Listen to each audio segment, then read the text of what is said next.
থাকতে পারে, আমার সাথে আওয়ামীও সম্পৃক্ত থাকতে পারে, আমার সাথে গণঅধিকার যত সংগঠন আছে বাংলাদেশের সবার সাথে আমার সাথে হাই হ্যালো থাকবে। তাই বলে আমি যে ওই দলন হয়ে গেলাম তাই নয়। প্রথমটা আপনাদেরকে একটু ক্লিয়ার করে দিলাম। তো এই সংগঠন জেলা প্রেস ক্লাব প্রতিটি কি হয়েছে না হয়েছে কিন্তু আমি জানি। এখন যেহেতু একটি রাইজ সামনে এসেছে, যদি আপনারা তাদেরকে বিশ্বাস করেন, আমি কে কি করে এখানে অনেকের সাথে পরিচয় নেই, অনেকের সাথে পরিচয়। যারা আমাকে জানেন আমি সকলকে অনুরোধ করবো, এবং যারা আমাকে জানেন না আজকে পরিচয় হলাম সবার সাথে একসাথে থাকবো। এই রাইজকে বিশ্বাস করে আপনারা যদি এই রাইজকে সামনে নিয়ে যদি সামনে এগোতে চান, সবাই সামনে আগাবো।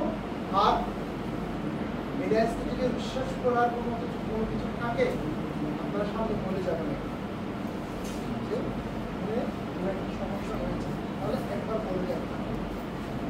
কারণ এখানে তেমন কিছু না। এখানে যারা সামনে বসেছে তারা, আমি যতটুকু কক্সবাজারে, আমি তহিদ বেলাল ভাইয়ের তহিদ বেলাল ভাই 2002 থেকে, আমি মনে হয় তহিদ বেলাল ভাইকে 2002 থেকে নিউজ পাঠাচ্ছি।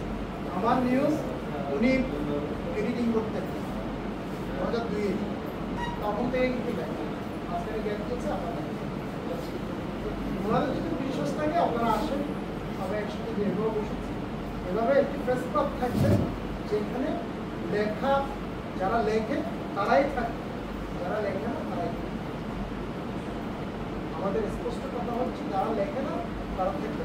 সরকারি পরিচালক পোস্ট হ্যাংশেপ, উনি একটি রেডিওর একজন প্রতিনিধি, একজন। এখন ওনাকে আমরা এগ্রো করতে কখনো পারি না, কখনো পারবো না। উনি আমার সংবাদে আছেন, উনি আরেকটা পত্রিকা আছে, সবাই সব যেহেতু অনুমোদনপ্রাপ্ত পত্রিকায় আছেন। এখানে অস্বীকার করার সুযোগ নাই, কাউকে অস্বীকার করার সুযোগ নেই। যে প্রেস ক্লাব কক্সবাজারে আছে, যারা অস্বীকার করেছে আপনি অমুক দলের, আমি বিগত 5 বছর ধরে আমাকে ফর্ম দেওয়া হয়নি। কেন? আমি দেখতে জামাত স্টাইল, আমি দেখতে, আমার চেহারা দেখতে জামাত স্টাইল, আমার চেহারাটা জামাত স্টাইল, আমি দেখতে জামাত। সেই জন্য আপনাদের একটা কথা বলে রাখলাম, এইটা এই সংগঠনটা কোনো জামাতের নয়, এই সংগঠনটা কোনো বিএনপির নয়, এই সংগঠনটা কোনো আওয়ামী লীগের নয়। যেদিন হবে, যেদিন এই সংগঠন কোনো সংগঠনের হবে, সেদিন আমি কথা দিচ্ছি বড় ভাইয়ের পক্ষ হয়ে থাকবে না। এতটুকু করতে পারি, আমি করতে পারবো ইনশাআল্লাহ।